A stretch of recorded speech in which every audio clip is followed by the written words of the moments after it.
কিয়ামতের দিন সবচাইতে নিঃস্ব হবে ওই ব্যক্তি যার দুনিয়ায় নেক আমলের অভাব ছিল না, কিন্তু একটা পাপ, সে মানুষের হক নষ্ট করত। নবীজি জানিয়ে দেন কিয়ামতের দিন মানুষেরা তার ব্যাপারে আল্লাহ তাআলার কাছে অভিযোগ দায়ের করবে। ওই ব্যক্তি কিয়ামতের ময়দানে তার নেক আমল দিয়ে অভিযুক্তদের হক আদায় করবে। একটা সময় তার নেক শেষ হয়ে যাবে, অভিযোগকারীর সিরিয়াল বড় লম্বা। এখন সে বলবে, আল্লাহ আমার তো আর কোনো নেক নাই, দুনিয়ার যত নেক আমল ছিল, দান সাদকা হজ যাকাত নফল ইবাদত নফল সিয়াম সালাত, সব মানুষকে দিয়ে দিয়েছি, আর কিছু নাই। অভিযোগকারীরা বলবে, সব নাই তাতে কি, আমাদের গুনাহ নিয়ে আমাদের হক আদায় করে দিই। তার মানে বান্দার হক নষ্ট করার কারণে হক আদায় করতে গিয়া এক সময় মানুষকে নেকি দিয়ে দিতে হবে, অথবা মানুষের গুনাহ তাকে নিতে হবে। নবীজি বলেন, পাহাড় পরিমাণ নেকের মালিক বান্দার হক নষ্ট করার কারণে একটা সময় পাহাড় পরিমাণ গুনার মালিক হয়ে যাবে। এজন্য অনেক মানুষ আছে সমাজে, অনেক জায়গায় আছে, যৌবনকালে শক্তি আছে, পাপ টাপ কইরা বুড়াকালে বছরে বছরে হজ করে, 6 মাস পরে উমরা করে, মনে হয় আল্লাহ মাফ করে দিবে, এত সহজ। ওই হজ কইরা হাজি হওয়া যাবে, আলহাজ হওয়া যাবে, কিন্তু আল্লাহর কাছ থেকে মাফ পাওয়া যাবে না। এজন্য আছে তাওবা কবুলের সময় সাধারণত 3টা সময় পর্যন্ত আল্লাহ তাওবা কবুল করে। 1 নাম্বার বলে পশ্চিম দিক দিয়ে সূর্য ওঠার আগ পর্যন্ত আল্লাহ তাওবা কবুল করবে। কিয়ামত যখন নিকটবর্তী হয়ে যাবে তখন একটা রাত হবে, খুব লম্বা রাত।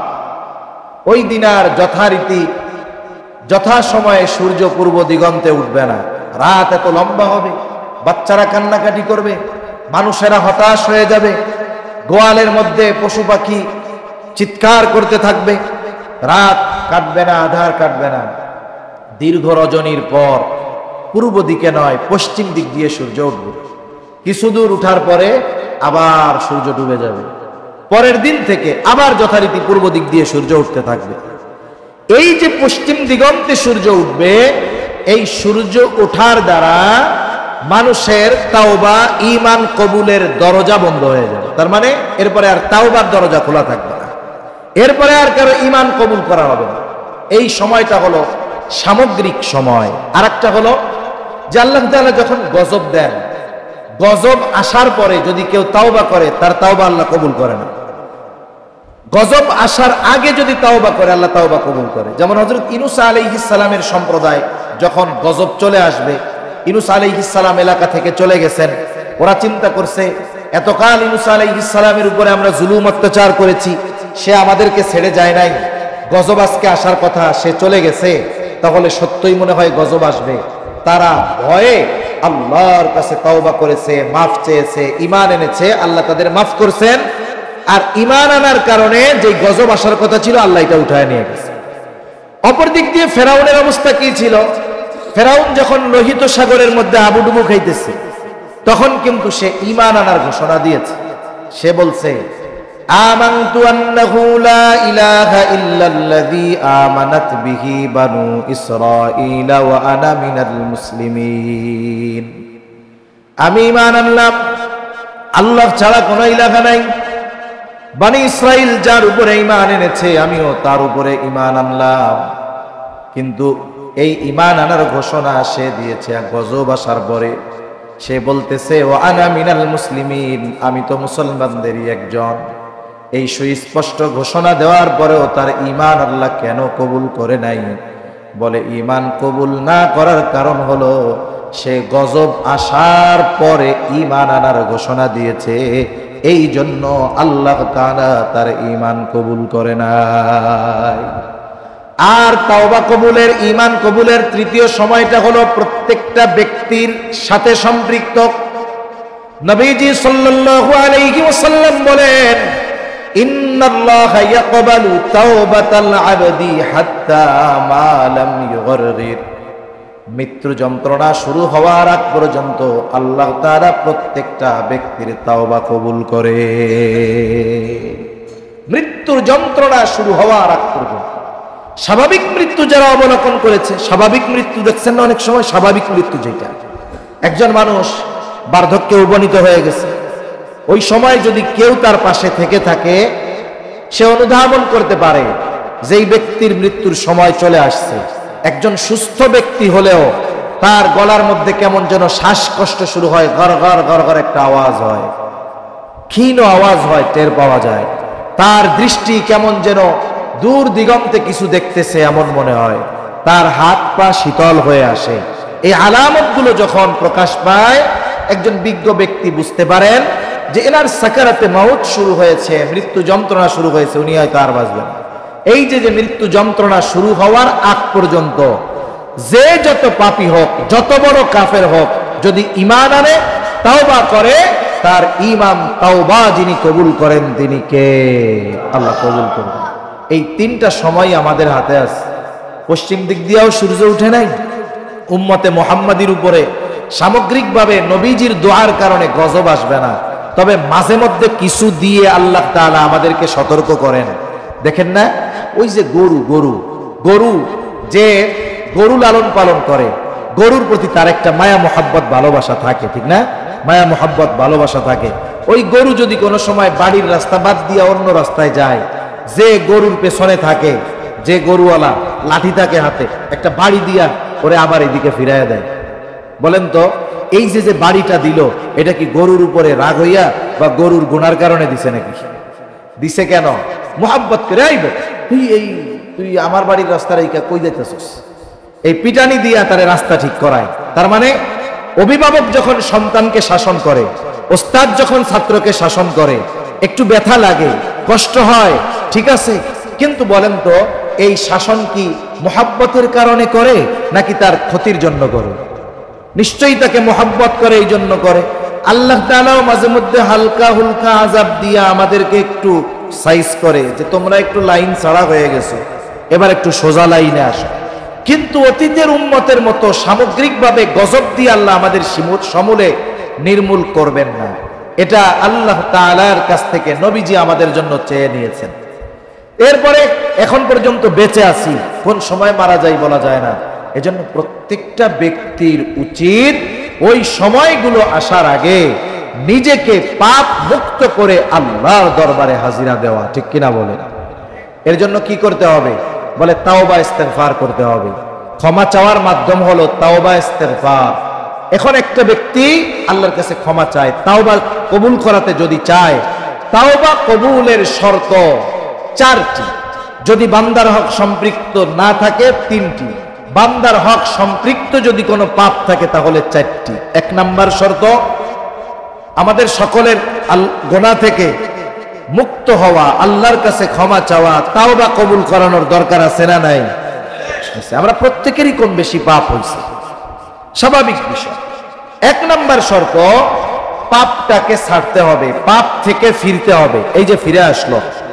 2 নাম্বার শর্ত, এই পাপটা ভবিষ্যতে না করার ব্যাপারে দৃঢ় প্রতিজ্ঞাবদ্ধ হতে হবে। ইমাম নববী রাহমাতুল্লাহি আলাইহি বলতেছেন যে 1 নাম্বার পাপটা ছাড়তে হবে, পাপও চলে, ক্ষমাও চায়, কাম হবে। ওই পাশ দিয়ে সুদি কারবারিও চলে, অন্যেরটা মাইরাও খাইতেছে, মসজিদে আইসা কয় হুজুর দোয়া করিয়েন, আমি ইফতারি দিলাম, আল্লাহ যেন আমারে মাফ করে দেয়। ছিদ্র কলসে পানি যতই ঢালা হোক, ওই কলস কি কিয়ামত পর্যন্ত ভরবে? পাপ জারি রেখে ওই পাপের ব্যাপারে তাওবা করলে তাওবা কবুল হবে না, মনে রাখতে হবে। তাহলে 1 নাম্বার শর্ত, ওই পাপ থেকে ফিরতে হবে, পাপটা ছাড়তে হবে। 2 নাম্বার, ওই পাপ ভবিষ্যতে না করার ব্যাপারে দৃঢ় প্রতিজ্ঞাবদ্ধ হতে হবে। 3 নাম্বার, অতীতে যে পাপ হয়েছিল আল্লাহ তাআলার কাছে অনুশোচনার সাথে আল্লাহর কাছে তাও ক্ষমা চাইতে হবে, ইস্তেগফার করতে হবে যে আল্লাহ আমার আগের গুনাহগুলো আপনি মাফ করে দেন। গুনাহ ছাড়ছে, আল্লাহর কাছে বলতেছে আল্লাহ আমার গুনাহগুলো মাফ করেন, আর দৃঢ় প্রতিজ্ঞাবদ্ধ হইছে যে আল্লাহ আমি ভবিষ্যতে আর এই গুনাহগুলো করব না। এখন যদি গুনাহটা বান্দার হক সম্পৃক্ত না হয়, এই শর্তের আলোকে যদি তাওবা করে, গুনাহ যত বড় হোক মাফ করে দিবেন কে? আর যদি বান্দার হক সম্পৃক্ত হয়, এই 3 শর্তের সাথে সাথে আরেকটা শর্ত, যার হক নষ্ট করেছে তার কাছে মাফ চাইতে হবে। যদি বোনের হক নষ্ট করে বোনের কাছে মাফ চাইতে হবে, ভাইয়ের হক নষ্ট করেছে ভাইয়ের হক আদায় করতে হবে, প্রতিবেশীর হক নষ্ট করেছে তার হক আদায় করতে হবে। মনে রাখতে হবে, কেউ যদি দুনিয়ায় কোনো মানুষকে অন্যায়ভাবে কথার দ্বারাও তার হক নষ্ট করে, কিয়ামতের দিন আল্লাহ তাআলার সামনে এই বিষয়টারও হিসাব তাকে দেওয়া লাগবে। নবীজি এক হাদিসের মধ্যে জানিয়ে দেন, কিয়ামতের দিন যাওয়ার আগে আমার আপনার কাছে কোনো মানুষের হক যেন বাকি না থাকে, ফিকির আমাদের থাকা দরকার। আমার আপনার নবীর আগে পরের সব মাফ। এরপরেও নবীজি দুনিয়া থেকে যাওয়ার অল্প কিছুদিন আগে মসজিদে নববীর মধ্যে সবাইকে একত্রিত করেছেন, বলতেছে যে তোমরা যদি কেউ আমার কাছে কোনো ধরনের হক পেয়ে থাকো চেয়ে নাও। আমি চাই না কেউ আমার কাছে কোনো হক পাওনা থাকবে আর এই অবস্থায় আমি আল্লাহর সাথে মিলিত হব, এটা আমি পছন্দ করি না। বলতেছে কে? রহমাতুল লিল আলামিন, যার আগে পরের সব আল্লাহ মাফ করে দিয়েছে, যিনি বান্দার হকের ব্যাপারে এতটা সচেষ্ট, এতটা সতর্ক। আমরা আমাদের অবস্থা যদি একটু নির্ণয় করি তাহলে নিজেদের অবস্থা বুঝতে পারবো। হক শুধু টাকা পয়সার সাথে সম্পৃক্ত বিষয় এমন নয়, বরং হক এটা আচরণের সাথে সম্পৃক্ত একটি বিষয়। আমি আমার প্রতিবেশী, সে আমার কাছে হক আছে, ভালো আচরণ হক, তার কিছু হক আছে, আমি এগুলো আদায় করলাম না, মানুষের সাথে বিনা কারণে খারাপ আচরণ করলাম। এই যে আচরণগত হকগুলো আমরাও যদি নষ্ট করি, নবীজি বলেন ওই দিন আসার আগে তোমরা সতর্ক হও, যেই দিন আল্লাহ বাদী বিবাদীর মধ্যে ফয়সালা করে দিবে। নবীজি বলেন যদি দুনিয়াতে তোমরা অন্যায়ভাবে কাউকে কথার দ্বারাও একটা কষ্ট দিয়ে থাকো, কিসের দ্বারা বলেন? কথার দ্বারা। কিসের দ্বারা বলেন? অন্যায়ভাবে কথার দ্বারাও যদি কাউকে কোনো কষ্ট দিয়ে থাকো, এটা মাফ চেয়ে নাও। কেন? বরং নবীজি বলেন এই বিষয়টার ব্যাপারেও আল্লাহ তাআলা কিয়ামতের দিন ফয়সালা করবে। তার মানে আল্লাহর বিচারালয়ে শুধু জমি জাতি মাইরা খাওয়ার বিচার হবে এমনটা নয়, বরং অন্যায়ভাবে কথার দ্বারা কষ্ট দিলেও এই বিষয়টারও ফয়সালা, বিচার যিনি করবেন তিনি কে? আল্লাহ। এখন আমাদের করণীয় কি? আমাদের করণীয় হলো এই তাওবা কবুলের শর্তগুলোর আলোকে তাওবা করে প্রতিনিয়ত তাওবা ইস্তেগফারের উপরে অটল থাকা। এজন্য নবীজি তাওবা ইস্তেগফার পাঠ করতেন দৈনিক 100 বার। কতবার? 100 বার। নবীর আগে পরে কোনো গুনাহ নাই। নবী এরপরেও ইবাদত করতেন, লম্বা ইবাদত করতেন। আয়েশা সিদ্দিকা রাদিয়াল্লাহু তাআলা আনহা বলেন নবীজি লম্বা কিরাত পড়তেন, আবার লম্বা রুকু করতেন, দীর্ঘ সময় রুকু করতেন, আবার দীর্ঘ সময় রুকু থেকে দাঁড়াতেন।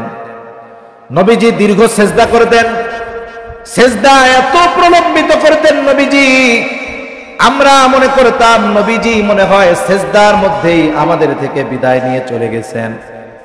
নিশ্চিত হওয়ার জন্য নবীজির পায়ে আমরা চিমটি কাটতাম, নবীজি পা নড়াচড়া দিতেন, আমরা নিশ্চিত হতাম যে না নবীজি দুনিয়ায় আছে। নবীজিকে আয়েশা সিদ্দিকা রাদিয়াল্লাহু তাআলা আনহা বলতেন ইয়া রাসূলুল্লাহ, আল্লাহ তাআলা আপনার আগে পরের সব মাফ করে দিয়েছে, তার মানে বলতে চায় এত কষ্ট করে আপনার ইবাদত করার দরকার কি? আল্লাহ তো সব মাফ করে দিয়েছে। নবীজি বলেন আফালা আকুনু আবদান শাকুরা, ও আয়েশা, যেই আল্লাহ আমাকে এত নিয়ামত দান করেছেন, আমি কি সেই রবের শুকরগুজার বান্দা হব না? ক্ষমার ঘোষণা পেয়ে সাহাবায়ে কেরামের ইবাদতের গতি আরো বেড়ে গেছে। বদরের যুদ্ধে যারা অংশগ্রহণ করছে তাদের ব্যাপারে আল্লাহ বলছেন ইয়ামালু মা শি'তুম, যা মন চায় করো। এই যে সুযোগ দিছে, এই কারণে নামাজ বাদ দিয়া সব বাদ দিয়া বসে নাই, বরং এই সুযোগ দেওয়ার পরে আল্লাহর প্রতি তাদের আনুগত্যতা আরো বেড়েছে। ঠিক কিনা কর? এই নবী দৈনিক তাওবা ইস্তেগফার করতেন 100 বার, অথচ কোনো গুনাহ নাই। রাসূলুল্লাহ সাল্লাল্লাহু আলাইহি ওয়াসাল্লাম বলেন ওয়াল্লাহি ইন্নী লা আস্তাগফিরুল্লাহ ওয়া আতুবু ইলাইহি ফিল ইয়াউমি 100 মাররা। নবীজি বলেন আল্লাহর শপথ, আমি দৈনিক 100 বার আল্লাহর নিকটে তাওবা ইস্তেগফার করি। নবীজি কতবার করতেন? 100 বার। আমরা তো সারা মাসেও অনেকের 100 বার হয় না। এজন্য খালেস ভাবে তাওবা করে আমরা তাওবা ইস্তেগফারের উপরে অটল থাকবো। আমরা যদি খালেস তাওবা করার পরে দৈনিক 100 বার তাওবা ইস্তেগফারে অভ্যস্ত হই, তাহলে কি হবে? একটা জিনিসের ধার যত থাক, ওইটারে ধার দিয়া যদি আপনি 1 বছর ফালায় রাখেন, কোরবানির সময় ছুরি বের করা হয় না, ওই ছুরি দিয়া মনে করেন কোরবানি করার পরে ধার তো দিছিলাম সুন্দর মতো রাইখা দিছি, আবার 1 বছর পরে বোতা হয়ে যায়, আবার কামারের কাছে নেওয়া লাগে, সাইজ করা লাগে। কিন্তু ওটা যদি দৈনন্দিন ব্যবহার করা হইতো, হালকা পাতলা ধার দৈনন্দিন দেওয়া হইতো, ব্যবহার করা হইতো, তাইলে ওর ধার ঠিক থাকতো। আমাদের মা বোনদের বাসায় মা বোনরা বটিতে কাটে না, অনেক বটি আছে জীবনে একবারই ধার দিছে, আর জীবনে দেওয়া লাগে না, প্রথমবার যে দিছে আর দেওয়া লাগে না, এত ধার কেন? বলে দৈনিক ব্যবহার করতে করতে ওইটার ধার কখনো আর যায় না।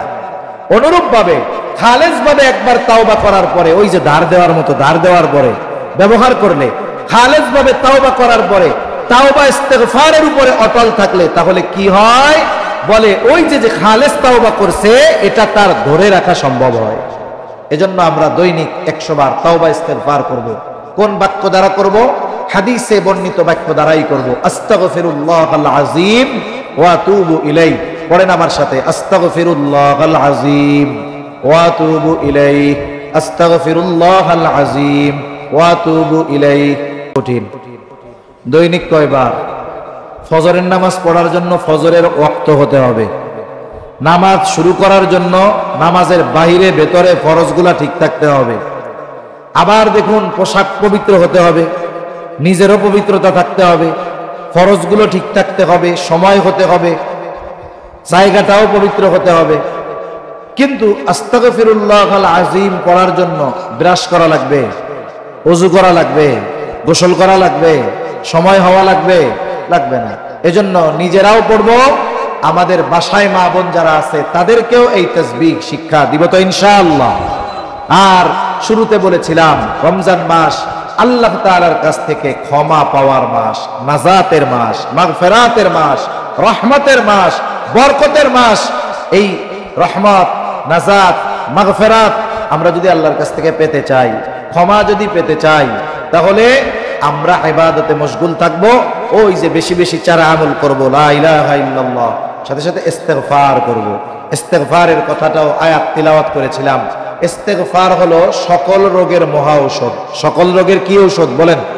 মহা ঔষধ। ওষুধের মাধ্যমে রোগ দূরকরণের সর্বশেষ মাধ্যম হলো অ্যান্টিবায়োটিক। মনে করেন একজনের পেটের পীড়া হইছে, স্বাভাবিক ওষুধে যায় না, লাস্টে ডাক্তার কি কয়? অ্যান্টিবায়োটিক। একজনের জ্বর হইছে, নাপা এক্সট্রা এগুলাই যায় না, লাস্টে কি বলে? কয় অ্যান্টিবায়োটিক। একজনের একটা ঘা হইছে, যায় না, কয় ইনফেকশন হইছে, কি লাগবে? কয় অ্যান্টিবায়োটিক। সব অ্যান্টিবায়োটিক এক, কিন্তু রোগ বিভিন্ন। কথা বুঝতে পারছেন? নাপা খাইলে এই জায়গায় যে কাইটা গেলে এটা যাবে, নাপা খাইলে পাতলা পায়খানা যাবে, কিন্তু অ্যান্টিবায়োটিক এটা পাতলা পায়খানারও কাজ করে, জ্বরেরও কাজ করে, কাইটা গেলেও কাজ করে। মানে সব রোগের সর্বশেষ ওষুধ অ্যান্টিবায়োটিক। বলে ওষুধ একটা, কিন্তু কাজ করে সব রোগ। ইস্তেগফার আমল একটা, বলে এটা কাজ করে সব রোগ।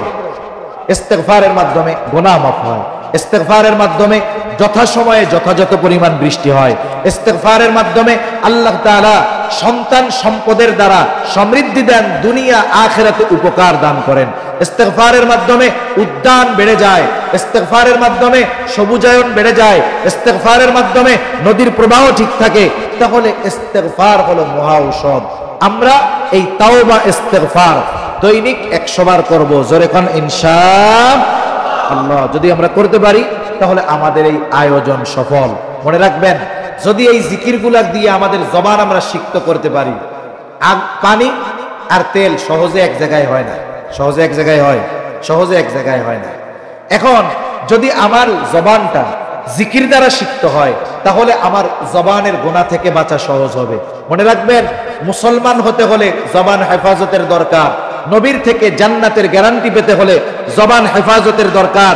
আর জবান হেফাজতের অন্যতম অ্যান্টিবায়োটিক হলো তাওবা ইস্তেগফার, জিকির, আল্লাহর জিকির। কোরআন তিলাওয়াত হতে পারে, স্বাভাবিক কোরআন হাদিসে বর্ণিত জিকিরগুলো হতে পারে। সুবহানাল্লাহ, আলহামদুলিল্লাহ, লা ইলাহা ইল্লাল্লাহ, আল্লাহু আকবার হতে পারে। সুবহানাল্লাহি ওয়া বিহামদিহি সুবহানাল্লাহিল আযীম হতে পারে। আস্তাগফিরুল্লাহাল আযীম ওয়া আতুবু ইলাইহি হতে পারে। যে কোনো জিকির দিয়ে যদি জবান আমরা সিক্ত করতে পারি, দুরূদ শরীফ হতে পারে সাল্লাল্লাহু আলাইহি ওয়াসাল্লাম, এর দ্বারা যদি জবানকে সিক্ত করতে পারি, জবান সম্পৃক্ত গুনাহগুলো থেকে যদি বাঁচা যায়, জবান যদি নিয়ন্ত্রণে চলে আসে, বলে 90% অন্যায় গুনাহ থেকে বাঁচা সহজ হয়ে যায়, ঠিক কিনা বলে? এজন্য আজকের এই মজলিস থেকে আমরা নিজেরা নিজেদের সাথে প্রতিজ্ঞায় আবদ্ধ হব যে রমজান মাস ক্ষমার মাস, আল্লাহর কাছে খালেস ভাবে তওবা করব, দৈনিক তওবা ইস্তেগফার পাঠ করব, সাথে সাথে আমরা আমাদের জবানকে আল্লাহর জিকির দ্বারা সিক্ত করব ইনশাআল্লাহ। আল্লাহ সকলকে তৌফিক দান করেন, সকলে বলি আমিন।